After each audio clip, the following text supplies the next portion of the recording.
الحمد لله نحمده ونستعينه ونستغفره ونعوذ بالله من شرور أنفسنا ومن سيئات أعمالنا من يهده الله فلا مضل له ومن يضلل فلا هادي له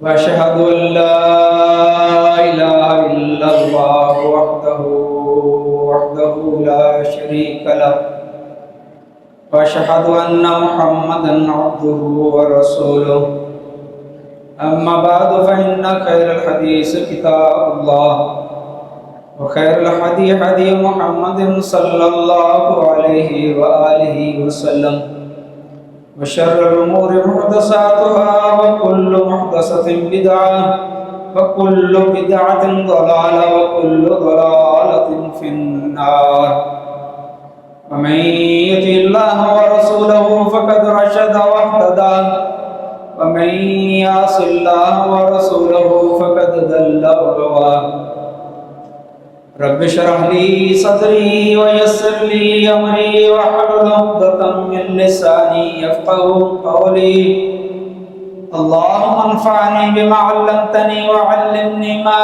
ينفعني وزدني علما اللهم صل على محمد وعلى آل محمد كما صليت على إبراهيم وعلى آل إبراهيم إنك حميد مجيد اللهم بارك على محمد وعلى آل محمد كما باركت على إبراهيم وعلى آل إبراهيم إنك حميد مجيد أعوذ بالله السميع العليم من الشيطان الرجيم ولا تحسبن الله غافلا عما يعمل الظالمون إنما يؤخرهم ليوم تشخص فيه الأبصار وقال الله تعالى أيضا وكذلك أخذ ربك إذا أخذ القرى وهي ظالمة إن أخذه عليم شديد۔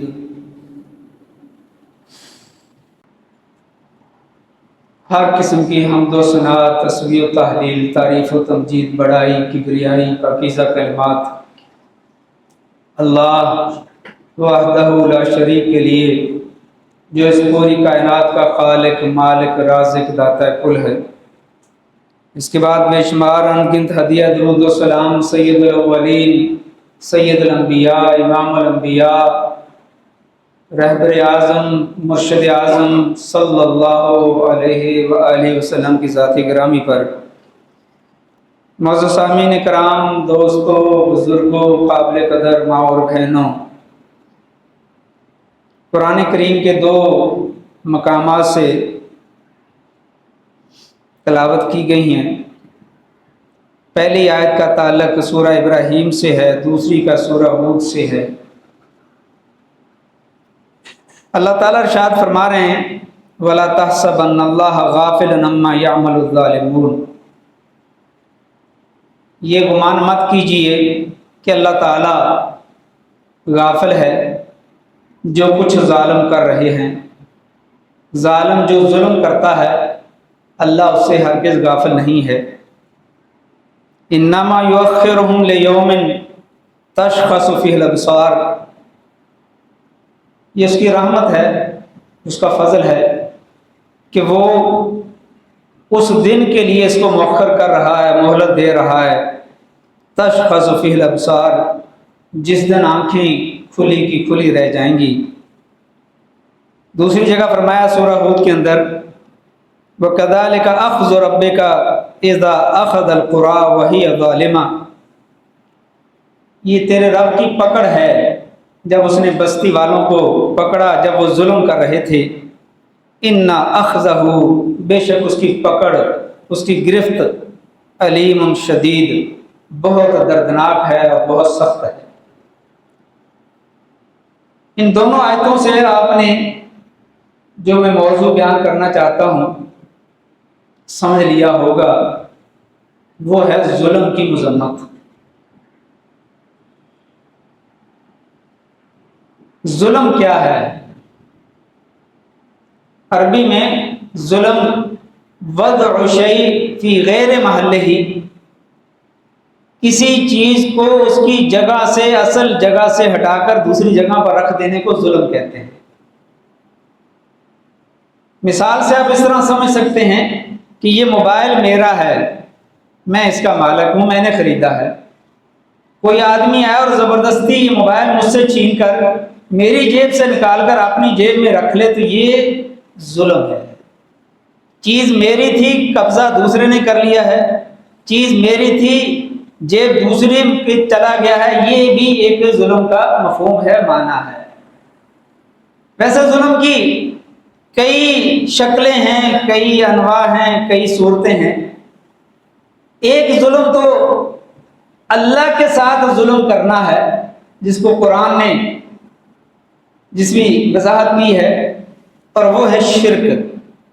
ان الشرک لظلم عظیم، شرک سب سے بڑا ظلم ہے۔ کیوں؟ وہ بھی اسی تعریف کے تحت آتا ہے، اسی تعریف کا مصداق بنتا ہے کہ عبادت اللہ کا حق تھا، وہ اللہ سے لے کر کسی اور کو دے دیا جائے تو یہ بھی ظلم ہے۔ یہ سب سے بڑا ظلم ہے، یہ بہت بڑا ظلم ہے کہ جو اللہ کا حق ہے، عبادت اللہ کا حق ہے، اللہ نے ہمیں پیدا کیا ہے، اللہ نے ہمیں احسن تقویم، اللہ نے اکرما بنی آدم، اللہ نے ہمیں ہر لحاظ سے نعمتوں سے نوازا ہے، اور وہ یہ چاہتا ہے کہ میری عبادت کرے انسان۔ جب انسان اس کی عبادت نہیں کرتا تو گویا کہ وہ اللہ کے ساتھ ظلم کرتا ہے۔ اور ایک ظلم ہے انسان کا انسان کے ساتھ، کہ کسی کے ساتھ زیادتی کرنا، اس کا حق مارنا، اس کی زمین پر قبضہ کرنا، اس کے جو حقوق ہیں وہ نہ دینا، اس کے ساتھ زیادتی کرنا، ظلم کرنا، مارنا، پیٹنا، اس طرح کی جتنی بھی شکلیں ہیں یہ بھی ظلم ہیں، ان کو بھی ظلم کہا گیا ہے۔ اور ایک تیسرا ظلم ہے کہ جو اللہ کے حقوق ہیں، وہ تو الگ ایک تھا کہ اللہ کے ساتھ عبادت میں شرک کرنا، اللہ کے کچھ حقوق ہیں، ان حقوق کو پورا نہ کرنا یہ بھی ظلم ہے۔ اور سن لیجئے، مسند احمد کی صحیح روایت ہے، سیدہ عائشہ رضی اللہ تعالی عنہ اس کی راویہ ہیں، فرماتی ہیں کہ اللہ کے پیارے حبیب صلی اللہ علیہ وسلم نے فرمایا کہ یہ تینوں جو ظلم ہیں، ان تینوں ظلموں میں سے پہلا جو ظلم ہے شرک، اس کو اللہ تعالیٰ قطعاً معاف نہیں کریں گے۔ دوسرا ظلم جو بندے کا حق تھا، جو بندے پر ظلم کیا، بندے کا حق مارا، بندے پر زیادتی کی، وہ کوئی بھی شکل ہو اس کی ظلم کرنے کی، جس نے جس کے ساتھ زیادتی کی، ظلم کیا، جب تک وہ بندہ اس کو معاف نہیں کرے گا، جب تک اس بندے سے معافی نہیں مانگے گا، معافی تلافی نہیں ہوگی، اس وقت تک اللہ بھی اسے معاف نہیں کرے گا۔ اور تیسرا ظلم جو اللہ کے حق میں ہے، اللہ کی عبادت میں ہے، جو اللہ نے فرض چیزیں کی ہیں، اگر اس میں کوئی کمی کوتاہی کرتا ہے تو وہ اللہ کا اختیار ہے، اللہ چاہے گا تو معاف کر دے گا، نہیں چاہے گا تو نہیں معاف کرے گا۔ اس لیے اللہ تعالیٰ نے ظلم سے ہمیں منع کیا ہے۔ اللہ خود فرما رہا ہے ان اللہ لا یظلم مثقال ذرۃ، اللہ کسی پر ذرہ برابر، رائی کے دانے کے برابر، ذرہ برابر، رائی سے بھی چھوٹا ذرہ، اس کے برابر بھی اللہ تعالیٰ کسی پر ظلم نہیں کرتے۔ ان اللہ لیس بظلام للعبید، اللہ تعالیٰ بالکل بھی کسی طرح بھی ظلم نہیں کریں گے. وہ تو عادل ہے، عدل کرنے والا ہے، وہ تو فضل کرنے والا ہے. جو کچھ ہمیں دنیا میں مل رہا ہے اگر وہ عدل کرنے پر آ جائے تو جو ہمارے حالات ہیں اب موجودہ حالات میں، موجودہ ماحول میں، جو ہمارا رہنا سہنا ہے، جو کچھ ہماری دنیا کے اندر اب ہم جس طرح چل رہے ہیں، اللہ کی قسم وہ ہمیں ایک گھونٹ پانی کا بھی نہ دے. مگر یہ دنیا میں اس کا فضل ہے، آخرت میں وہ عدل کرے گا، آخرت میں عدل کرے گا. صحیح حدیث مبارکہ ہے کہ اگر ایک سینگ والی بکری نے بغیر سینگ والی بکری کو مارا ہوگا، اللہ تعالیٰ اس سینگ والی کے سینگ لے کر بغیر سینگ والی کو وہ سینگ دے گا، اس سے بدلہ دلوائے گا. جبکہ جانوروں پر کوئی بدلہ نہیں ہے، کوئی ان سے بات پرس نہیں ہے. لیکن مثال کے طور پر اللہ تعالیٰ نے، اللہ کے پیارے حبیب نے فرمایا ہے کہ اس قدر عدل ہوگا تو بندے کا کیا حال بنے گا جو آج بندہ قدم قدم پر ظلم کرتا ہے. ہم بہت ظلم کر رہے ہیں، ہمارے دائیں بائیں بھی یہ ظلم اسی وجہ سے ہے کہ ہمارے معاشرے میں ظلم کی انتہا ہوگی. باپ بیٹے کو قتل کر رہا ہے، بیٹا باپ کو قتل کر رہا ہے، ماں اولاد کو قتل کر رہی ہے، اولاد ماں کو قتل کر رہی ہے. 10 12 بچوں کو پالنے والی ماں جب وہ بوڑھی ہو جاتی ہے تو وہ سارے بچے اٹھا کر اس کو گھر سے باہر پھینک دیتے ہیں، کہیں اس کو اولڈ ہوم میں جمع کروا آتے ہیں، اور کہیں باپ ظلم کر رہے ہیں. ہمارے معاشرے کے اندر باہر نکل کر دیکھیں، ذرا غور کریں کس قدر ظلم کی انتہا ہے، کس قدر ظلم ہے. کہیں بھی جائیں آپ، یعنی ہم بے حس ہو چکے ہیں. ہم اپنے دائیں بائیں دیکھتے ہیں کہ کیا بنا ہوا ہے، حالات کیسے ہیں، مگر ہم بے حس ہوتے جا رہے ہیں. آپ کسی بھی کے ساتھ کوئی معاملہ کر کے دے، اللہ من رحم رب، یہ نہیں میں کہہ رہا کہ سارے ایسے ہو گئے ہیں. جس دن 5 انگلیاں برابر ہو جائیں گے اس دن تو دنیا میں کچھ نہیں بچے گا. ابھی بھی کچھ ہے، لیکن یہ اغلب اور اکثریت کی بات ہو رہی ہے کہ اغلب. آپ اے سی والے کے پاس اے سی صحیح کروانے جائیں، گیس اس میں آدھا کلو ڈلے گی، وہ ڈالے گا بھی نہیں آدھا کلو، پیسے وہ کلو 1.5 کلو کے لے گا. اے سی کے اندر خرابی 500 روپے کی ہوگی، آپ کو 5000 بتائے گا. آپ پھل والے کے پاس جائیں، اس کے اندر اس نے ڈنڈی ماری ہوئی ہے. آپ پٹرول والے کے پاس جائیں، وہ ڈنڈی مارا. یہ ظلم ہے، یہ ظلم ہے. سیدنا علی رضی اللہ تعالیٰ عنہ کا قول ہے کفر کی حکومت چل سکتی ہے، ظلم کی حکومت نہیں چلتی. ظلم نہیں برداشت کرتا رہا، چاہے وہ اللہ کے حق میں ہو چاہے وہ بندوں کے حق میں ہو. اللہ کو ظلم برداشت نہیں ہے، وہ ظلم نہیں برداشت کرتا، وہ ظلم کرنے والوں کو پسند بھی نہیں کرتا. وَأَمَّا الَّذِينَ آمَنُوا وَعَمِلُوا الصَّالِحَاتِ فَيُوَفِّيهِمْ أُجُورَهُمْ، جو ایمان لائے عمل صالح کریں ان کو پورا پورا اجر دے گا. لیکن وَاللَّهُ لَا يُحِبُّ الظَّالِمِينَ، اللہ تعالیٰ ظالموں کو پسند نہیں کرتا. اللہ تعالیٰ کو ظلم پسند نہیں ہے کہ کوئی آدمی کسی بھی طرح کسی کے ساتھ ظلم کرے، کسی بھی طریقے سے ظلم کرے. اور اللہ تعالیٰ نے یہ اعلان کر دیا ہے یا عبادی انی حرمت الظلم علی نفسی فلا تظالموا، اے لوگوں میں نے اپنے اوپر بھی ظلم کو حرام قرار دے دیا ہے، تم بھی آپس میں ظلم نہ کرو، کسی کا حق نہ مارو، جو اس کا حق ہے اس کو دو. استاد کو چاہیے شاگرد کا حق دے، ظلم نہ کرے، اور شاگرد کو چاہیے کہ استاد کا ادب احترام حق دے.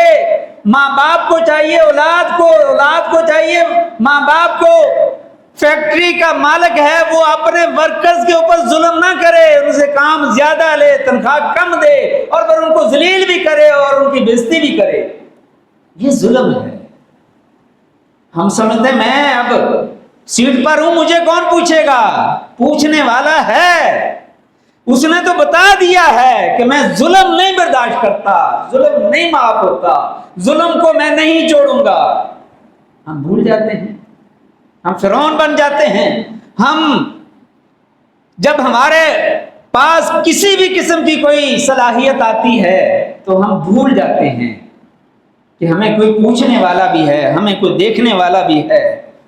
اور فرمایا اتقوا الظلم فإن الظلم ظلمات یوم القیامہ، ظلم سے بچو، ظلم نہ کرو کسی کے ساتھ، کسی کو ذلیل نہ کرو، عزت نفس کا خیال رکھو، چھوٹا ہو بڑا ہو، ماتحت ہو، آپ کا بیٹا ہو، بیوی ہو، آپ کا کچھ بھی سے تعلق ہو، آپ اس کے ساتھ زیادتی نہ کریں، ظلم نہ کریں، بچیں ظلم سے۔ اور یہ ظلم قیامت کے اندھیروں میں سے ایک اندھیرا ہے، وہاں اندھیرے ہو جائیں گے۔ کسی نے اس کا ترجمہ یہ کیا ہے، اندھیر نہ کرو، اندھیر نہ کرو، قیامت کے دن یہ اندھیرا بن جائے گا۔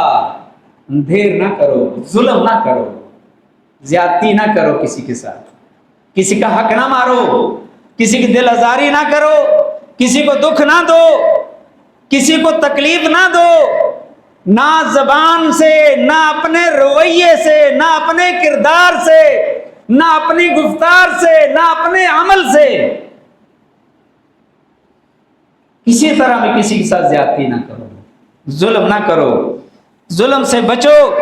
اور یہ جو آیت میں نے پڑھی تھی اس کے بارے میں نبی اکرم صلی اللہ علیہ وسلم نے فرمایا کہ ان اللہ تبارک و تعالی یملی ربما قال یمہل للظالم، کبھی کبھی ایسا ہوتا ہے کہ اللہ تعالیٰ ظلم کرنے والے کو ڈھیل دیتا ہے، زیادتی کرنے والے کو ڈھیل دیتا ہے، حق مارنے والے کو ڈھیل دیتا ہے، اللہ کے ساتھ شرک کرنے والے کو اللہ مہلت دے دیتا ہے۔ اگر کوئی ظلم کرتا اور سمجھتا ہے کہ مجھے اللہ نے پکڑا نہیں تو اس کا مطلب ہے مجھے کوئی پوچھنے والا نہیں، یہ اللہ کا نظام ہے کہ اللہ ڈھیل دے دیتا ہے، مہلت دے دیتا ہے۔ مگر جب وہ پکڑتا ہے حتی اذا اخذہ لم یفلتہ، جب وہ پکڑتا ہے تو پھر چھوڑتا نہیں، پھر معاف نہیں کرتا، پھر اس کو مضبوطی سے پکڑتا ہے۔ پھر آپ نے یہ اللہ کے رسول صلی اللہ علیہ وسلم نے ثم قرأ وَكَذَلِكَ أَخْذُ رَبِّكَ إِذَا أَخَذَ الْقُرَىٰ، کہ جب بستی والوں کو اللہ تعالیٰ نے پکڑا ان کے ظلم کی وجہ سے، إِنَّ أَخْذَهُ عَلِيمٌ شَدِيدٌ، اس کا پکڑنا بہت دردناک ہے اور بہت سخت ہے۔ اس لیے ہم ہر لحاظ سے ہمیں دیکھنا چاہیے کہ کہیں ہم ظلم کا ارتکاب تو نہیں کر رہے، کہیں ظلم تو نہیں ہو رہا، کہیں کسی کے حق تو نہیں مارا جا رہا، کہیں کسی کے ساتھ زیادتی نہیں ہو رہی۔ اور یہ بھی یاد رکھیے، حدیث میں آتا ہے کہ نبی اکرم صلی اللہ علیہ وسلم نے فرمایا، صدیق اکبر رضی اللہ تعالیٰ عنہ اس کے راوی ہیں، ان الناس اذا رعوا الظالم فلم یاخذوا علی یدیہ اوشکوا ان یعمہم اللہ بعقاب، جب لوگ دیکھیں کہ کوئی کسی کے اوپر ظلم کر رہا ہے کسی بھی طرح سے اور وہ اس کو روکنے کی طاقت رکھتے ہیں اور اس کے ظلم کو نہیں روکتے، جتنی ان میں طاقت ہے اتنا تو ان کو چاہیے کہ روکیں۔ اگر ظلم کو، ظالم کو ظلم کرتے ہوئے دیکھتے ہیں اور روک سکتے ہیں، نہیں روکتے، تو پھر انتظار کیجئے کہ سارے کے سارے لوگوں کو اللہ تعالیٰ عذاب میں مبتلا کر دے گا۔ اس لیے کہ جب آپ کسی چیز کو دیکھیں کہ وہ ظلم کر رہا ہے، خاندان کے اندر، فیکٹری کے اندر، دفاتر کے اندر، کسی جگہ پر کچھ ظلم کر رہا ہے، تو آپ کو چاہیے کہ آپ اس کو روکیں، اس کو سمجھائیں جتنا آپ روک سکتے ہیں، وگرنہ یہ اللہ کا عذاب سب لوگوں پر آ جائے گا۔ اور دوسری جگہ فرمایا انصر اخاک ظالما و مظلوما، تم اپنے بھائی کی مدد کرو، ظالم ہو یا مظلوم ہو۔ صحابہ کرام نے پوچھا اللہ کے رسول، مظلوم کی تو سمجھ آتی ہے کہ مظلوم کی مدد کریں، تو ظالم کی یہ مدد کیسے کریں؟ آپ نے فرمایا کہ ظالم کا ہاتھ روکو، ظالم کے ہاتھ کو پکڑو، اس کو سمجھاؤ، اگر اس کو روک سکتے ہو ہاتھ سے تو اس کو روکو، یہ اس کی مدد ہے تاکہ ظلم نہ کرے، اور ظلم کرے گا تو اس کو دنیا میں بھی عذاب ملے گا، آخرت میں بھی عذاب ملے گا۔ تو اس لیے ہم دیکھتے ہیں کہ ہمارے معاشرے میں ظلم بہت زیادہ بڑھتا جا رہا ہے، اس کی بہت ساری شکلیں ہیں، تو ہمیں چاہیے کہ ہم ان شکلوں کو دیکھیں، اور جہاں جس حد تک آپ روک سکتے ہیں آپ کو روکنا چاہیے۔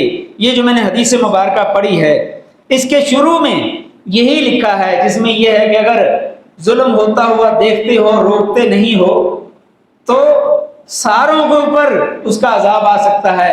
اس کی ابتدا اسی سے ہو رہی ہے کہ لوگ یہ کہتے ہیں کہ ہم تو نیکی کر رہے ہیں، ہمیں کسی کا کیا، کوئی ہدایت پائے یا کوئی نہ پائے۔ تو فرمایا نہیں، یہ مفہوم غلط سمجھا جا رہا ہے۔ ایسا نہیں ہے کہ اگر آپ ہدایت پر ہیں، آپ ظلم نہیں کرتے، آپ کسی کے ساتھ زیادتی نہیں کرتے، آپ کسی کو گالی گلوچ نہیں دیتے، آپ کسی کا دل آزاری نہیں کرتے، آپ کسی کا حق نہیں مارتے، آپ کسی کے ساتھ کوئی بھی زیادتی نہیں کرتے، تو آپ سمجھتے ہیں میں صحیح ہوں؟ نہیں، یہی کافی نہیں ہے، بلکہ اگر کوئی ظلم کر رہا ہے تو اس ظلم کو روکنا بھی ہماری ذمہ داری ہے کہ ہم اس ظلم کو روکیں۔ روکنے کے لیے جتنا کچھ ہم کر سکتے ہیں ہمیں کرنا چاہیے، جو ہمارے بس میں ہو۔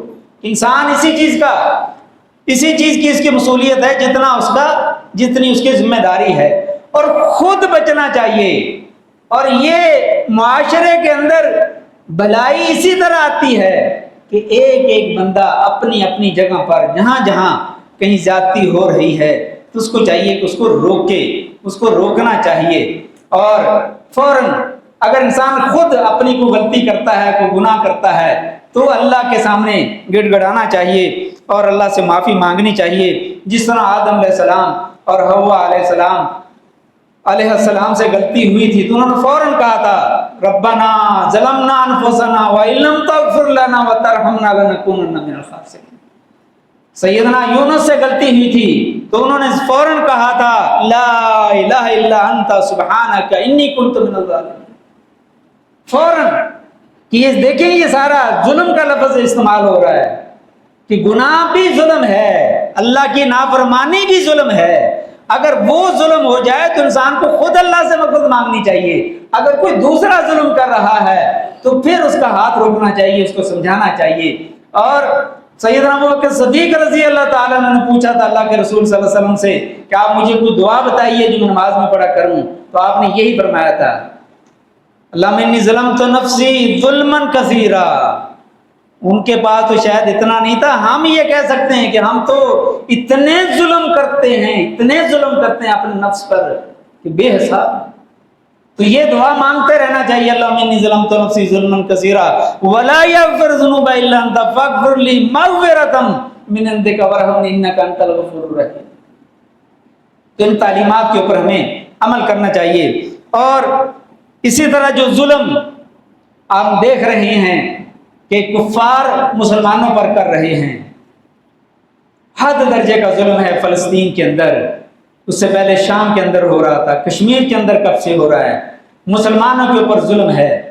تو اس ظلم کی ایک وجہ یہ بھی ہے کہ ہم خود مسلمان خود اس قدر ظلم کر رہے ہیں، آپس میں اس قدر ظلم ہو رہا ہے، تو پھر اس ظلم کا سبب تو ہم خود بنتے ہیں۔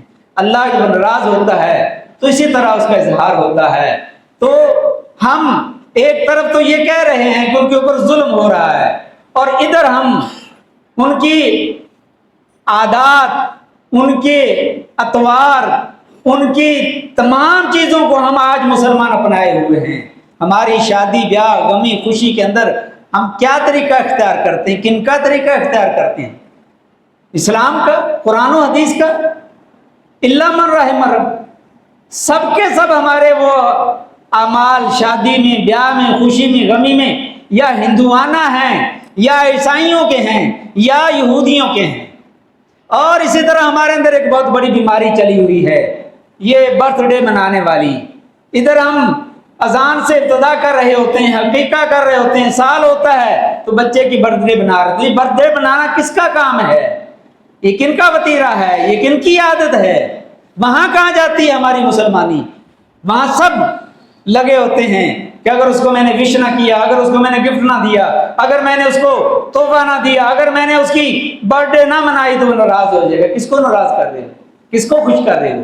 یہ یہودیوں کو خوش کر رہے ہو، عیسائیوں کو، ہندوؤں کو خوش کرتے ہیں، ہم اللہ کو ناراض کرتے ہیں۔ جب اللہ کی ناراضگی آتی ہے تو پھر ہم دیکھ رہے ہیں کہ کیا ہو رہا ہے، نہ آج سکون ہے، نہ برکت ہے، نہ اتفاق ہے، نہ اتحاد ہے، نمازوں میں سکون نہیں ہے۔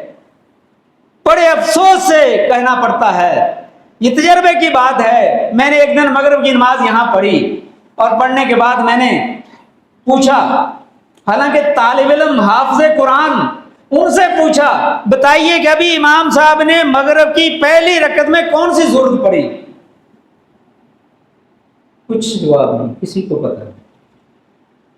یہ ہماری نماز کا حال ہے، یہ ہماری نمازوں کا حال ہے۔ دوسری رکعت میں کون سی سورت پڑھی؟ کچھ پتہ نہیں۔ کیوں؟ توجہ نہیں ہے۔ توجہ کہاں رہے؟ توجہ کیسے آئے؟ وہ تو یہاں جب صفائی ہوگی، جب یہاں پر نور ہوگا، جب یہاں دل کے اندر ایمان ہوگا، یہاں صاف صفائی ہوگی، یہاں طہارت ہوگی، پھر آتا ہے نور، پھر آتی ہے چاشنی، پھر آتی ہے لذت، پھر آتا ہے ایمان۔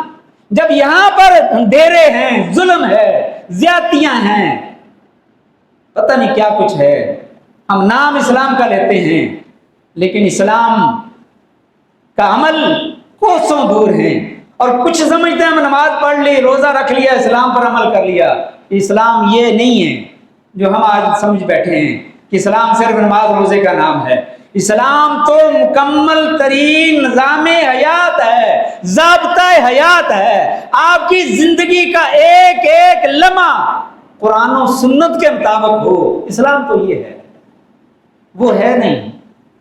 وہ جب ایسا ہوتا تو پھر ایک بندے کے لیے اللہ اپنا پورا نظام بدل دیتا ہے، پورا نظام بدل دیتا ہے۔ آگ کا کام جلانا ہے، نہیں جلایا جا رہا، پوری دنیا ابراہیم کی مخالف ہے، ابراہیم اکیلا ہے۔ آگ کا کام جلانا ہے، نہیں جلایا جا رہا۔ چھری کا کام کاٹنا ہے، نہیں کاٹا جا رہا۔ پانی کا کام ڈبونا ہے، ابراہیم یوسف علیہ السلام کنویں میں بیٹھے ہوئے ہیں، نہیں ڈبویا جا رہا۔ اللہ اپنا نظام بدل دیتا ہے ایک بندے کے لیے بھی۔ اس کا مطلب یہ ہے کہ ہمارے پاس وہ ایمان، وہ قوت، وہ جذبہ، وہ اسلام، وہ تقوی، وہ طہارت، وہ اللہ کا ڈر، وہ خوف، وہ دین نہیں رہا۔ فکر کرنی چاہیے۔ یہ باتیں تھوڑی سی سخت ہیں لیکن یہ اس لیے ہیں کہ ہم کچھ نہ کچھ سوچیں، کچھ فکر کریں ہم کہ ہم اس قدر یہ دنیا کی خاطر ہم ظلم کیوں کر رہے ہیں، اس دنیا کی خاطر ہم ظلم کیوں کر رہے ہیں۔ اللہ تعالیٰ سے دعا ہے کہ اللہ تعالیٰ ہمیں ظلم سے بچائے، اللہ تعالیٰ ہمیں جو مظلوم ہیں ان کی مدد کرنے کی اللہ ہمیں توفیق عطا فرمائے۔ اور یاد رکھیے اگر کوئی ظلم کرے گا کسی کے اوپر، اتقوا دعوت المظلوم، اتق دعوت المظلوم، اگر کافر بھی ہو اس پر بھی ظلم نہ کرو، اس کی بددعا سے بچو، کیونکہ مظلوم کی بددعا اور اللہ کے عرش کے درمیان کوئی پردہ نہیں۔ یہ مت سوچو کہ میں ظلم کر لوں گا۔ اس طرح کی ہزاروں مثالیں ملتی ہیں کہ فوراً اگر کوئی مظلوم بددعا کرتا ہے، وہ حضرت سیدنا عثمان رضی اللہ تعالیٰ عنہ پر ایک آدمی نے ان کے وفات کے بعد آ کر ان کے منہ پر تھوکا تھا، ایک نے ان کے تھپڑ مارے تھے، تو ان کی زوجہ محترمہ نے ان سے بددعا دی تھی کہ اللہ تیرے ہاتھ چھل کر دے، اللہ تجھے نبی نہ کر دے، اللہ تجھے فقر میں مبتلا کر دے۔ اور وہ گھر سے نکلا بعد میں تھا، اس کا ہاتھ بھی شل ہو گیا تھا، اس کی آنکھوں سے بھی وہ اندھا ہو گیا تھا، اور وہ بازاروں میں مانگتا پھرتا تھا، اللہ سے موت مانگتا تھا، اس کو موت نہیں آتی تھی۔ تو صحیح واقعہ ہے یہ کہ جب کوئی مظلوم کو تنگ کیا جاتا ہے اور مظلوم بدعا کر دیتا ہے تو پھر اللہ اس کی بدعا کو بھی فوراً سنتا ہے۔ اللہ تعالی ہمیں ظلم کرنے سے بچائے، اللہ تعالی ہمیں ہر لحاظ سے انصاف اور عدل اور ایمان اور اللہ تعالیٰ کے جو احکامات ہیں اس پر اللہ تعالیٰ ہمیں عمل کرنے کی توفیق عطا فرمائے۔ وآخر دعوانا الحمدللہ رب العالمین۔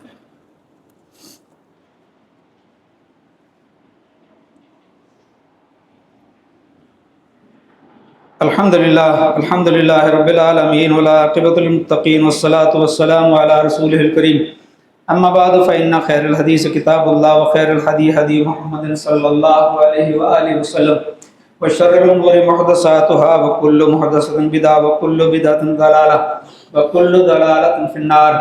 اللهم صل علی محمد وعلی آل محمد كما صلیت علی ابراہیم وعلی آل ابراہیم انک حمید مجید۔ اللهم بارک علی محمد وعلی آل محمد كما بارکت علی ابراہیم وعلی آل ابراہیم انک حمید مجید۔ ٹائم بھی زیادہ ہو گیا۔ اصل میں آج جو میرا موضوع تھا وہ تو فلسطین کے حوالے سے تھا کہ اس حوالے سے بات کروں، لیکن ہمارے اپنے معاشرے کے حالات ایسے ہیں کہ ادھر جانے کا موقع نہیں ملا، اسی پر بھی بات ہوتی رہی۔ تو فلسطین میں جو کچھ ہو رہا ہے اس کا علاج کیا ہے؟ قرآن نے بتایا انفروا خفافا وثقالا وجاہدوا باموالکم وانفسکم فی سبیل اللہ ذالکم خیر لکم ان کنتم تعلمون۔ تم چھوٹے ہو، تم بڑے ہو، تم خوشحال ہو، تم تنگ دست ہو، تمہارے پاس اہل و عیال ہیں، جو بھی کچھ ہے، تو تمہیں چاہیے کہ جہاد کے لیے نکلو اور جہاد کرو اپنی جانوں سے، اپنے مالوں سے۔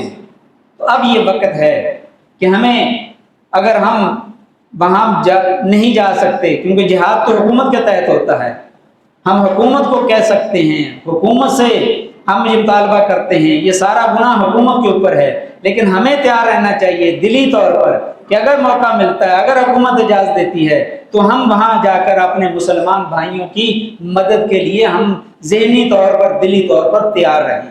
اگر یہ نہیں ہے تو مال ہم دے سکتے ہیں، مال جس کے پاس ہے وہ مال دے، وہ مال سے جہاد کرے۔ اور اس کا آخری جو طریقہ ہے وہ یہ ہے کہ آپ سچے دل سے دعا کریں ان مظلوموں کے لیے، ان مسلمان بھائیوں کے لیے۔ وہ ہمارے بھائی ہیں، مسلمان ہیں، ان کو مارا کیوں جا رہا ہے؟ ان کو کیوں اس طرح ان پر ظلم کیا جا رہا ہے؟ وہ جو ان کے ساتھ خیبر میں ان کے اپنے ظلم کی وجہ سے، ان کے اپنے عہد شکنی کی وجہ سے جو خیبر کے اندر ان کے ساتھ ہوا تھا، وہ اس سے بھی بڑھ کر بدلہ لے رہے ہیں، اور وہ اس طرح مسلمانوں کو، مسلمان ہونے کی وجہ سے ان کے ساتھ ظلم کر رہے ہیں۔ دنیا کا کہیں نظام نہیں ہے کہ دودھ پیتے بچے کو، بچوں کو، عورتوں کو، بوڑھوں کو، ضعیفوں کو، کہیں بھی نظام نہیں ہے کہ ان کے اوپر بمباری کی جائے، ان کو مارا جائے۔ اور یہ عجیب صورتحال ہے کہ ہر آدمی پریشان ہے، اور ہر آدمی، تو ہمیں اس کے لیے، جہاد کے لیے تیار رہنا چاہیے اور اس کے لیے دعا بھی کرتے رہنا چاہیے۔ اللہ کے رسول صلی اللہ علیہ وسلم کا صحیح فرمان گرامی ہے کہ اگر کوئی آدمی سچے دل سے شہادت کی اللہ سے دعا کرتا ہے، اللہ مرزقنی شہادتن فی سبیلک، دل سے تڑپ کے ساتھ، بہت محبت اور عقیدت کے ساتھ یہ دعا مانگتا ہے، اور اس کا جذبہ ہے کہ اللہ مجھے موقع دے، میں شہید ہو جاؤں، اگر وہ بستر پر بھی سے موت آتی ہے تو اللہ اسے شہداء کا درجہ عطا کرتے ہیں۔ صحیح حدیث میں بات، تو ہمیں کم از کم یہ تو درجہ لینا چاہیے، اس کے لیے تو ہمیں تیار رہنا چاہیے، اور اپنے مال سے اور اپنی جان سے اللہ کے راستے میں جہاد کرنا چاہیے۔ یہی سب سے بہترین طریقہ ہے۔ اللہ تعالی ہمیں اپنے بھائیوں کی مدد کے لیے جتنا کچھ ہم کر سکتے ہیں، اللہ تعالی ہمیں مدد کرنے کی توفیق عطا فرمائے۔ جو بیمار ہیں اللہ تعالیٰ انہیں صحت کاملہ عاجلہ عطا فرمائے، جو دنیا سے چلے گئے ہیں اللہ تعالیٰ ان کی مغفرت فرمائے۔ اور ساتھ میں جامعہ کے ساتھ جیسے آپ حضرات رمضان المبارک میں دامے در میں قدمے سخنے تعامل کرتے رہے ہیں، پچھلے جمعے اعلان ہوا تھا، بہت سے ساتھیوں نے تعامل کیا ہے، مسجد کے حوالے سے جو کام تھے وہ الحمدللہ پایہ تکمیل کو پہنچ گئے ہیں، تو ان کا شکریہ ادا کرتے ہیں، ان سے دعا کرتے ہیں، ان کے لیے دعا کرتے ہیں۔ اللہ تعالیٰ ان کی اس نیکی کو قبول فرمائے، اللہ ہمیں مزید اس طرح کی نیکیاں کرنے کی توفیق عطا فرمائے۔ سبحان ربک رب العزت عما یصفون وسلام علی المرسلین والحمد للہ رب العالمین۔